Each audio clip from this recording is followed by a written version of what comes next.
Hey guys, welcome back. In this video, I will show you how to add Favicon in WordPress. Let's get started. In order to do that, you just need to head over right here to your settings. And then in here, just head over to your general page. Once you have done that, you should be able to see all of the settings that you have, as well as this right here. So this is our site icon, and this is actually our Fav icon. So when we head over to our particular site, this is what it will show. So if you want to change it, let's click on this change site icon. And then for this one, let's use my logo. Click on the set as site icon, and then click on crop image. And then as you can see, this will show us this one.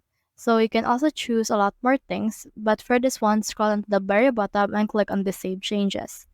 Once you have saved your changes, you should be able to see the reflection of that in just no time. So let's head over and see what it will look like right now to our homepage. So let's preview our site right here. Click on this preview. And then as you can see, this will load in just a few seconds. And as you can see, the Fav icon has been changed right now. So that's the whole process. If you have found this video helpful, simply leave a like, below, or subscribe because it helps reach more people. See you soon.